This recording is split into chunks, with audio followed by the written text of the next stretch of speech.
The Cursed Trophy. Hunting had always been a family tradition, passed down through generations. So when my father handed me an old, ornate hunting rifle, I felt a mix of pride and apprehension. He told me that the rifle was a family heirloom, said to have mystical powers. I didn't believe in such tales, but I would soon come to realize that some legends were rooted in grim truth. My first solo hunt took me deep into a dense forest. My father's words echoing in my ears, "The rifle has the power to find the deadliest prey, but it comes at a price." The forest was quiet, the air heavy with anticipation. As I aimed the rifle, it seemed to guide my every move, leading me deeper into the wilderness. I spotted a magnificent buck, its antlers reaching toward the heavens. I fired, and the shot was true, felling the majestic creature. But as I approached the fallen buck, a shadow fell over me. I turned to see a spectral figure, its eyes filled with fury, reaching out for the rifle. "You've taken what you should not have," the figure whispered. "The price must be paid."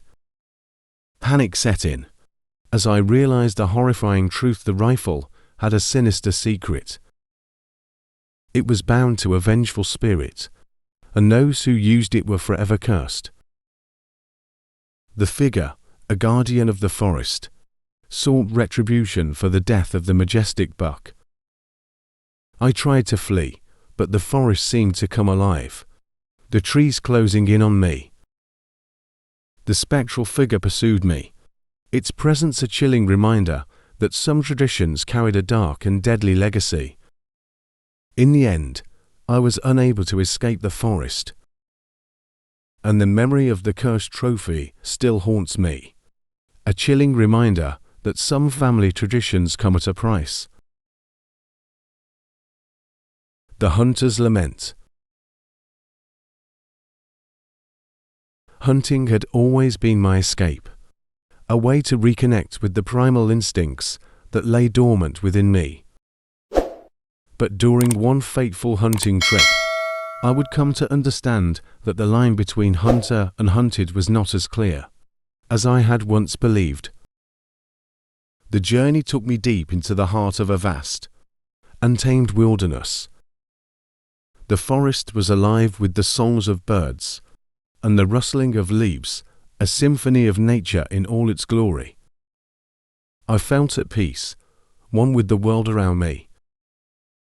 As I tracked a magnificent stag through the dense underbrush, a strange sensation washed over me, a feeling of being watched, of being pursued in return.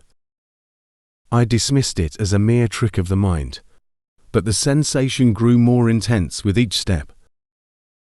Night fell, and the forest transformed into a dark and foreboding place. The stag, now just a shadow in the moonlight, led me deeper into the wilderness. The chase became a relentless pursuit, the boundaries between hunter and hunted blurring with each passing moment. Suddenly, I found myself in a clearing, the stag standing before me. But it was no ordinary stag. Its eyes bore into mine, filled with intelligence and a malevolent understanding. The forest seemed to close in around me, the trees becoming grotesque, contorted figures. The stag spoke, its voice a haunting echo. "You have pursued me, and now you are the hunted. The forest demands a sacrifice." I tried to flee, but the forest shadows were alive with movement, a legion of spectral figures closing in on me. I was trapped, a prisoner in a world where the laws of nature had been twisted. As the forest claimed me, I realized the horrifying truth: the stag was no ordinary creature, but a guardian of the wilderness, a spirit that exacted retribution for those who trespassed in its domain. The memory of that ill-fated hunting trip still haunts me. A chilling reminder that in the world of the world, the hunter can become the hunted. The trophy room. My father was a renowned trophy hunter, and his study was a testament to his conquests.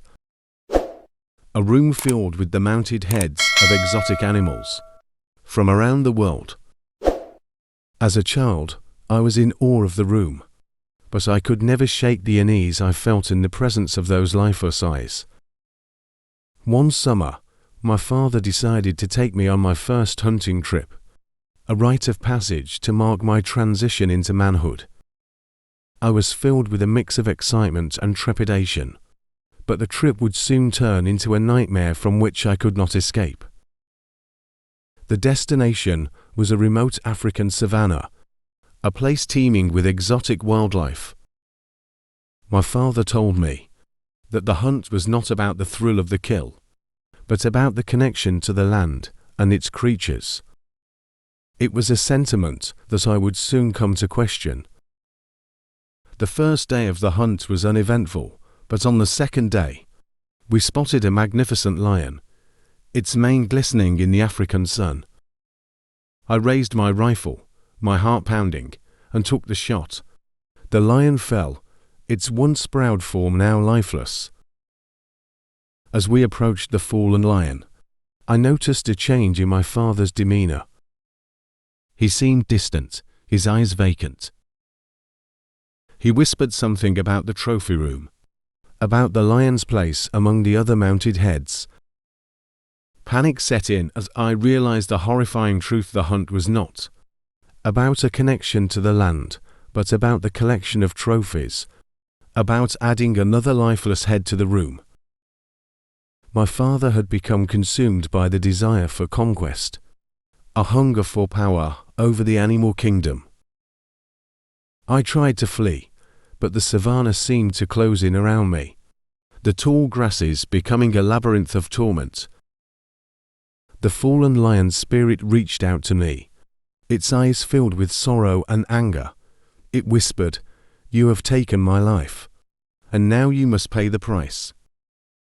I was trapped, a prisoner in a world where the line between hunter and hunted had been erased. The memory of that ill-fated hunting trip still haunts me. A chilling reminder that the thirst for power can lead to the most dreadful of consequences.